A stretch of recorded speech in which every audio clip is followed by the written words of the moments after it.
हमने कृष्ण से कुछ नहीं सीखा, हमने राम से कुछ नहीं सीखा। ये देश अपनी संस्कृति को भूल गया, अपने इतिहास को भूल गया। राजा बनने के लिए बस एक ही चीज का विकास जरूरी है, और राजस्थान योद्धाओं का देश। मन करे सो प्राण दे और मन करे सो प्राण ले, वही तो एक सर्वशक्तिमान है। सुबह की दिनचर्या इसी गाने से शुरू किया करो, आरंभ है प्रचंड। तुमको बदलना पड़ेगा अपने आप कि जिसने समय के साथ अपने आप को नहीं बदला, उसको समय ने उड़ाकर फेंक। देश पे कब्जा कर लेंगे, दुनिया पे कब्जा कर लेंगे। लड़ो मत, लड़ाई की तैयारी करो, पढ़ो मत, समझो, नशा मत करो, जुनून पालो, जुनून, शक्ति पैदा करो और सेवा करो।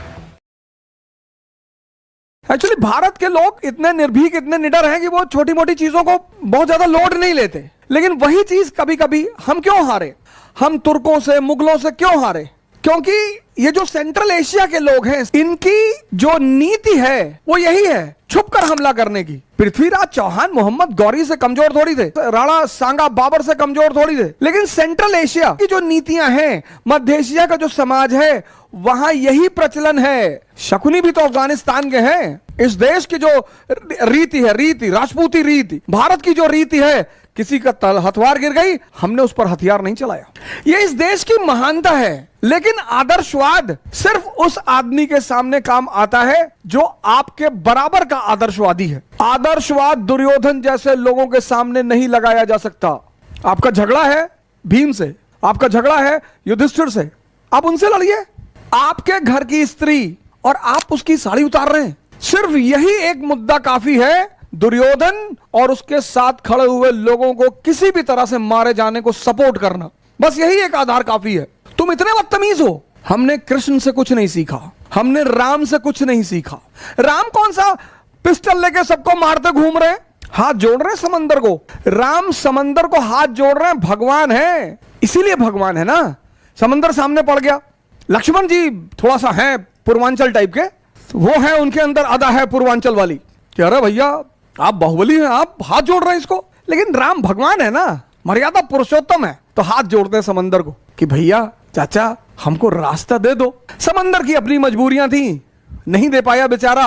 प्रभु दर्शन को अति व्याकुल था, नहीं दिया। तो जब 3 दिन बीत गए, तुलसी ने कितना बढ़िया लिखा है, विनय न मानस जड़ जल गए 3 दिन बीत, और बोले राम सकोप तब भय बिन होए न प्रीत। ये देश अपनी संस्कृति को भूल गया, अपने इतिहास को भूल गया। कौन कहता है मारते घूमो सबको? लेकिन युद्ध सीखने के लिए किसने मना किया है? राम से जो गले मिला वो उससे गले मिले, कृष्ण से जो गले मिला वो उससे गले मिले। लेकिन जिसने बदतमीजी की, भारत को ऐसा बनना है। एक आदमी पूरे मध्यकाल के इतिहास में एक आदमी है जो इनकी मध्य एशियाई नीति को समझता है, और वो है शिवाजी। इसलिए इतनी बड़ी मुगल सेना शिवाजी का कुछ नहीं कर पाई, क्योंकि वो उसी भाषा में जवाब दे रहे थे जिसको ये समझते हैं। रावण को तुम कितना भी मारो, अगर नाभि पर नहीं मारोगे तब वो नहीं मरेगा। तुम भीष्म पितामह के ऊपर कितना भी बाण चलाओ, जब तक स्त्री को लाकर उसके सामने नहीं खड़ोगे उसको तुम हरा ही नहीं सकते हो। भीष्म पितामह को तुम युद्ध में गंगा पुत्र, जिसकी मां अमृत तो प्रदान करती हो, उसके बेटे को कोई क्या मारेगा? तो अगर भीष्म को मारना है तो उसका हथियार उनसे रखवाना पड़ेगा। अगर द्रोणाचार्य को मारना है तो उनका हथियार उनसे रखवाना पड़ेगा। बहुत बड़े तोपखान बनने की जरूरत नहीं होती है। जैसे हमसे बहुत लोग कभी कभी आ गए, अरे सर आप बताइए क्या करना है, हम 20 घंटा पढ़ते हैं। 20 घंटा? अच्छा 20 घंटा पढ़ते हो। भारत की राजधानी बताओ है? भारत की राजधानी सारी बता दो, प्राचीन काल से। मगध की राजधानी, मौर्यों की राजधानी, गुप्तों की राजधानी, सारी राजधानी तब से लेकर आज तक बता दो। हमारे बाबा शेर से लड़ गए, बोला क्या हुआ? बोला चीर फाड़ के खा गया। जब तक तुम रावण की नाभि में अमृत है ये नहीं जानोगे, तब तक तुम रावण को नहीं मार पाओगे। अगर सिर्फ ताकत, शारीरिक ताकत के बल पर राजा का चयन होता तो जंगल का राजा होता हाथी या गैंडा। अगर सिर्फ मानसिक ताकत के बल पर जंगल के राजा का चयन होता तो लोमड़ी होती, भेड़िया होता। मैं बार बार आपसे एक बात कहता हूं, राजा बनने के लिए बस एक ही चीज का विकास जरूरी है, समझदारी। कोई स्कूल, कोई कॉलेज, कोई इंस्टीट्यूशन, कोई कोचिंग समझदारी नहीं पढ़ाती, और समझदारी सबसे ज्यादा पैदा होती है देखने से। इसीलिए भारत में दर्शन शब्द का इस्तेमाल किया, जो देखकर सीखा जाए। समझदारी। औरंगजेब बहुत मेहनत करने वाला आदमी, बहुत ईमानदार आदमी है औरंगजेब, इसमें कोई दो राय नहीं है। औरंगजेब ईमानदार आदमी है, बहुत ईमानदार आदमी है, इस बात पर मैं हमेशा समर्थन करता हूं। औरंगजेब व्यक्तिगत रूप में बहुत अच्छा आदमी है। औरंगजेब का जो सबसे खास दोस्त है वो है जय सिंह।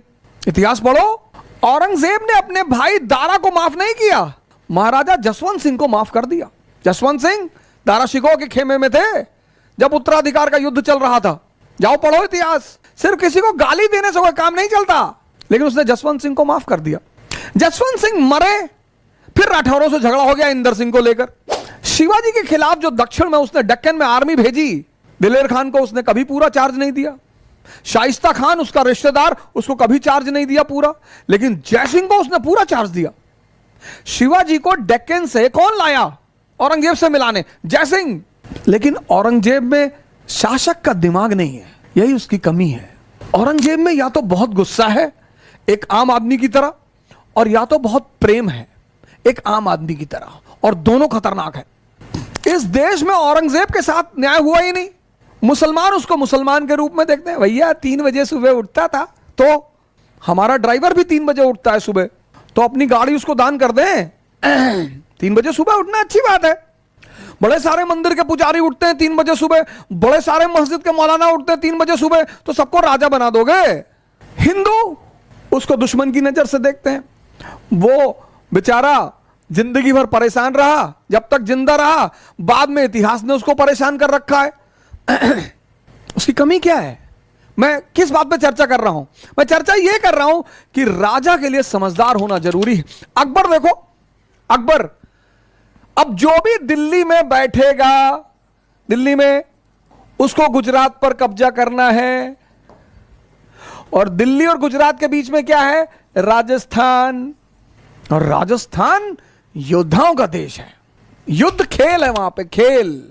और जिस चीज को भी तुम खेल बना लोगे उसमें कोई तुमको हरा ना पाएगा। तभी तो कहता हूं ध्यान को खेल बना लो। जो भी करो, जो भी ध्यान में करो। तुम ही अब बचाओगे इस देश को। इस देश के युवा बॉडी बनाओ, ध्यान करो। नहीं पढ़ाई कर रहे हो ना, तो यूट्यूब मत देखो, अननेसेसरी मूवी मत देखो उसमें। और अगर यूट्यूब देख रहे हो तो सलाउद्दीन की कहानी देख लो। सलाउद्दीन की नहीं देखना चाहते हो, उमर की देख लो। उमर की नहीं देखना चाहते हो तो मुरारी बापू का रामचरितमानस का प्रवचन सुन लो, उपनिषद गंगा देख लो, फिदेल कैस्ट्रो की डॉक्यूमेंट्री देख लो। नहीं पढ़ने का मन कर रहा ना, मत पढ़ो। मत पढ़ो, मान लिया, चलो यूट्यूब देखोगे, देखो सलाउद्दीन की स्टोरी देख लो, उमर की स्टोरी देख लो, इस्लाम का इतिहास, क्रिश्चियनिटी का इतिहास, सोलोमन का इतिहास, सब तो पढ़ा है यार। एक से एक बेहतरीन टीचर यूट्यूब पर है, हिंदुस्तान के सुपरस्टार टीचर, एक से एक टीचर, एक से एक धमाकेदार टीचर यूट्यूब पे हैं। उन्हीं का कोई मुद्दा सुन लो। और मैं इस देश के युवाओं से हाथ जोड़कर प्रार्थना करूंगा, कृपया करके नीचता की पराकाष्ठा को ना पार करें। मैं इस देश के युवाओं से रिक्वेस्ट कर रहा हूं हाथ जोड़कर, तुम यार ऐसे ऐसे वीडियो बना रहे हो, उटपटांग वीडियो बना रहे हो, उलूल जुलूल वीडियो बना रहे हो, कुछ भी बोल रहे हो, तुमको गुलोटिन में लगा दिया जाएगा। गुलोटिन पढ़ना आज फ्रांस में, तो चारा काटने वाली मशीन होती है ना, कोई डिस्टर्ब दिमाग का शासक आ जाएगा ना हिंदुस्तान में, सब डेमोक्रेसी और ऐसी गायब हो जाएगा। ऐसे ले जाके चारे मशीन में लगा देगा। ऐसे कुछ अच्छा वीडियो बनाओ यार। चलो 50 व्यू है, लेकिन तुमको तो संतुष्टि है। मैं तो हर उस व्यक्ति को नमन करता हूं जो YouTube पर कुछ जानकारी डालते हैं। मैं तो खुद बहुत सारे टीचरों के YouTube के वीडियो सुनता हूं, इतनी नॉलेजेबल बातें वो बताते हैं, इतनी अच्छी अच्छी चीजें वो बताते हैं। अकबर दिमाग की बात कर रहा था, समझदारी का क्या रोल। अब अकबर को दिल्ली में बैठा उसे गुजरात पर कब्जा करना है। दिल्ली गुजरात के बीच में राजस्थान है, राजस्थान में राजपूत है, राजपूतों का खेल लड़ाई। आओ, मन करे सो प्राण दे और मन करे सो प्राण ले, वही तो एक सर्वशक्तिमान है। जीत की हवस नहीं किसी पे कोई वश नहीं। सुबह की दिनचर्या इसी गाने से शुरू किया करो। आरंभ है प्रचंड, दिन भर तुम्हारा टेम्परेचर 115 के आसपास रहेगा। घबराना मत, चेकअप कराने की कोई जरूरत नहीं है कि डेंगू हो गया है, जो है कोरोना हो। तुम कोरोना को हो जाओगे। सुबह उठो, early in the morning, exercise करो, रामायण पढ़ो, गीता पढ़ो, शक्ति अर्जित करो, कुरान पढ़ो, एयरगन लगाओ, ले आओ एयरगन, दिन भर निशाना लगाना सीखो। क्या पता देश को कब तुम्हारी जरूरत पड़ जाए। अभी 4 दिन पहले हमारे पड़ोसी देश ने अपने फाइटर प्लेन उड़ा दिए 21-22। सीमा पर तो जवान तैनात ही है। मान लो जरूरत पड़ जाए हाँ, वो तो हमें पूरा भरोसा है, हमको तो इस देश के युवाओं पर पूरा भरोसा है। हम तो प्रधानमंत्री जी को एक लेटर लिख देंगे कि सर जरूरत पड़ेगी तो बताना। पंजाब, हरियाणा, यूपी, बिहार, बंगाल, उड़ीसा, मध्य प्रदेश, तमिलनाडु, तेलंगाना, केरला, यूपी के तो लड़के 10 पैकेट दिलबाग गुटखा और 1 झोला बारूद और 64 की डिब्बी तंबाकू वाली और 4-5 गोला, तो 5 दिन तो किसी फ्रंटियर को यही संभाल लेंगे। 4 आदमी कावासाकी बजाज पे बैठ के और 20-25 दिलबाग गुटखा और मिलिट्री वाला जो हैंड बैग आता है उसमें बारूद और तंबाकू, ये खाते ही हैं तो 64 का डिब्बा इकट्ठा करके रखे कि मुसीबत में काम आएगा, और 10-12 गोला सुतली का, तो एक आध फ्रंटियर छोटा मोटा तो यही संभाल लेंगे। इतनी पड़ोसियों की खौफ नहीं है, लड़ेंगे तो ही है। हमारे इलाहाबाद में छोटे छोटे बच्चे, मैं ममफोर्टगंज में था तो तारिक भाई की दुकान हुआ करती थी, पता नहीं अब है कि नहीं है, जगराम चौराहे पे, तो वहीं पे एक यादव जी का होटल है, वहां हम लोग कभी कभी खाना खाने आते थे फवारा चौराहे पे। तो एक बार एक लड़के से मेरी साइकिल लड़ गई, छोटा सा बच्चा था, तो हमने सोचा बच्चा है छोटा सा, तो हमने उसे कहा बे देख के नहीं चल पावा, तो कहा बे मार दे बम, छितरा जी हो यहीं पे। कक्षा 2-3 में रहा होगा, एकदम तंग के पलट के खड़ा हो गया, कहा मैं ज्यादा नेता ना बनो, मार दे बम यहीं छितरा जी हो। हमने कहा बार की सरकार गलती हो गई, सरकार ये वो देश है यहां कभी लड़ने वालों की कमी नहीं रही, लेकिन हम आदर्श लड़ाइयां लड़ते रहे। तो अब राजपूतों से लड़ना है, और राजपूतों ने सबका जीना हराम कर दिया। इल्तुतमिश का, रजिया का, बलबन का, अलाउद्दीन का, सबको पानी पिलाया राजपूतों ने, जी भर के पिलाया। अलाउद्दीन तो धोखे से जीता ना, वो तो कहता भी है। जब अकबर का शासन आया तो अकबर ने बीरबल से पूछा कि बीरबल यार एक बात बताओ, ये राजपूतों को क्या चाहिए यार? बोले सरकार इनको 2 चीज चाहिए। बोले बताओ? बोले सरकार एक तो इनको चाहिए इज्जत। अरे बोला बोरे में भर के दे दो यार, इज्जत कौन सा पैसा लगता, दे दो इज्जत, दो इनको खूब भर भर के इज्जत दो।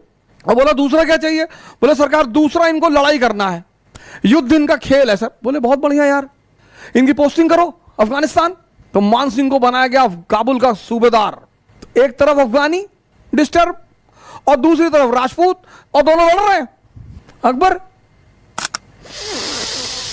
अनारकली का डांस चल रहा है आगरा में, आज कहेंगे दिल का फसाना, जान भी ले ले चाहे जमाना।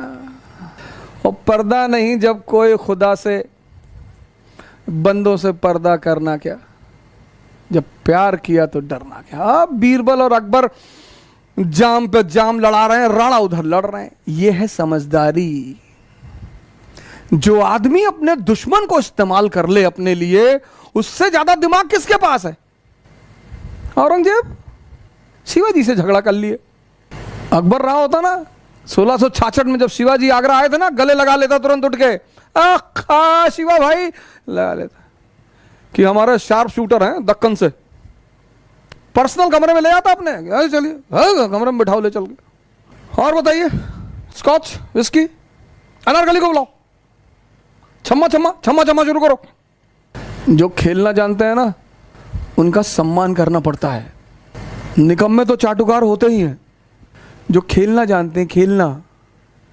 इसीलिए तो तुमसे डेली आकर यही कहता हूं, खेलना सीख लो, मानसिक ताकत बढ़ा लो, शारीरिक ताकत बढ़ा लो। शराब मत पियो, नशा मत करो। अब कहो, तुम कहोगे कि तुम तो बहुत पीते थे, दूसरे को काहे मना कर रहे हो? इसीलिए कर रहे हैं कि जब हमको कुछ नहीं मिला तो तुमको भी नहीं मिलेगा। हमको भी ध्यान और योग से ही मिला, इसलिए मैं तुम्हें ज्यादा अनुभव के साथ मना कर सकता हूं। कई बार लोग कहते हैं तुम तो अपने जमाने के बहुत बड़े शराबी थे। जी, हमको कुछ नहीं मिला, भटकते रहे, रोते रहे। मुझे जो कुछ मिला, जो कुछ, वो ध्यान, योग और संतों की सेवा से मिला। वही तो तुम्हें बता रहा हूं, समझदारी। राजा बनने के लिए बस एक चीज जरूरी है, इसीलिए हर आदमी, बहुत लोग आते तैयारी करने, बड़े एक से एक लंबरदार, तीरंदाज, तैमूर, मंगोल, चंगेज खान, वापस चले जाते और साधारण से लड़के रैंक लगा लेते हैं। बस यहीं पर हमारा इनका मेल खाता है।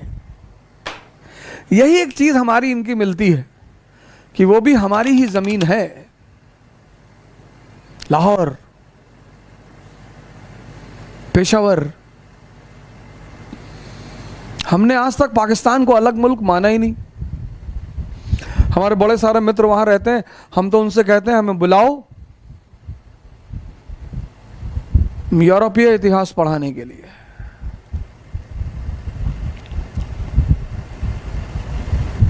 हम नहीं मानते, हम भी नहीं मानते।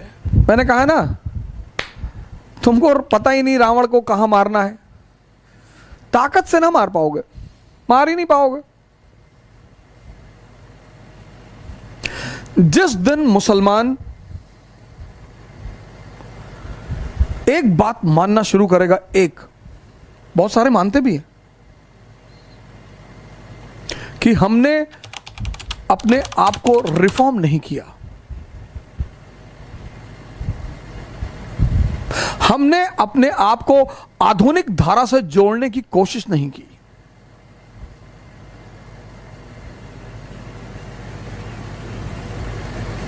विवेकानंद से ज्यादा आधुनिक आदमी कहीं मिलेगा? स्त्री को ले आई यूरोप से अपने साथ,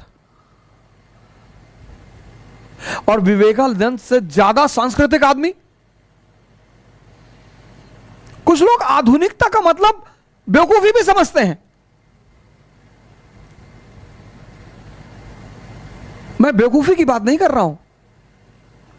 धोती पहनने से कोई आदमी देहाती नहीं होता, और जीन्स पहनने से हर आदमी माइकल जैक्सन नहीं हो जाता।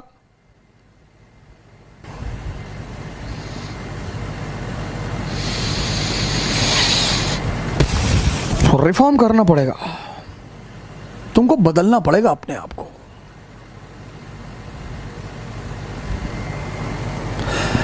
क्योंकि समय इतनी गंदी चीज है कि जिसने समय के साथ अपने आप को नहीं बदला, उसको समय ने उड़ाकर फेंक दिया।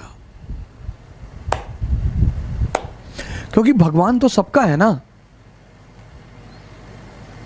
बहुत से लड़के हैं जो नास्तिक हैं, वो आईएएस का सिलेक्शन होता है उनमें, उनका वो राजा बनते हैं, कैपिटलिस्ट बनते हैं, इंडस्ट्रियलिस्ट बनते हैं। तो ये जो लोग मंदिर जाते हैं, डेली मस्जिद जाते हैं, इनको बड़ी टेंशन होती है कि ये भला ये आदमी जो है, जैसे बड़े सारे मेरे मित्र कहते तारिक फतेह, क्या नहीं नहीं, तारिक फतेह तो कयामत के बाद भी दोजख में रहेगा। तारिक फतेह रहे चाहे ना रहे, तुम तो पहले से हो, वो तो बाद में रहेगा, तो बाद में जाएगा दोजख में। सुनो सुनो, कह क्या रहा है?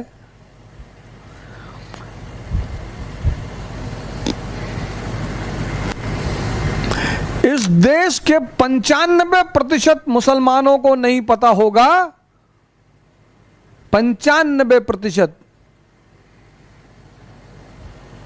Save Palestine, save Palestine. अबे सेव पैलेस्टीन तो ठीक है, लेकिन ऐसी कौन सी घटना घट गई 1980 में कि पूरा अरब वर्ल्ड हिल गया, हमास और हिजबुल्लाह भी हिल गए? और वो घटना थी, यही मैं कहता हूं, इस देश के हिंदुओं से भी, इस देश के मुसलमानों से भी, बेगानी शादी में अब्दुल्ला दीवाना कूद रहे हैं। फर्जी किसकी शादी है? चाचा की? नहीं नहीं नहीं। अच्छा फुप्पी की शादी? नहीं, पता नहीं किसकी शादी। ये इस देश की बहुसंख्यक लोगों का हाल है, पता ही नहीं किसकी शादी है, नाच रहे हैं, स्टैंड विद पैलेस्टीन, ये वो। अरे भैया पता तो कर लो मुद्दा क्या है। पता लगा दोनों मिलकर तुम्ही को पीट दिए बाद में। 1920 में हिंदुस्तान का एक वर्ग मुसलमान कूद रहा था, हम टर्की के साथ, हम टर्की के साथ, हम खिलाफत के साथ, खिलाफत के साथ। गांधी जी ने कहा हम भी हैं। बाद में कमाल पाशा ने खिलाफत को उठाकर फेंक दिया। हिंदुस्तान के मुसलमान गायब हो गए। भैया अली ब्रदर, वो खिलाफत बोले, पता नहीं खिलाफत, हम तो पेशावर में थे, हमें तो पता ही नहीं क्या हुआ। पहले समझो, जानो, फिर छटको या कूदो। छटको इज अ टिपिकल अवधि वर्ड, हमारे पूर्वांचल में बहुत छटक रहा है। छटको मत, सुनो, समझो, जानो, पढ़ो मत, समझो, लड़ो मत, पर लड़ाई की तैयारी करो।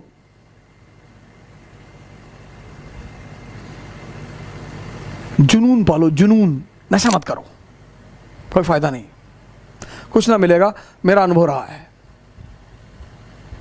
जुनून जुनून, देश पे कब्जा कर लेंगे, दुनिया पे कब्जा कर लेंगे।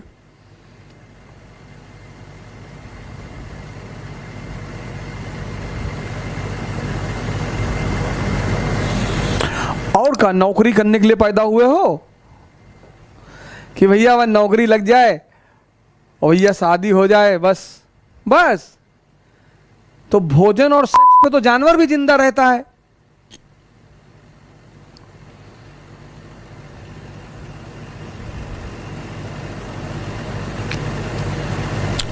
लड़ो मत, लड़ाई की तैयारी करो। पढ़ो मत, समझो। नशा मत करो, जुनून पालो, जुनून।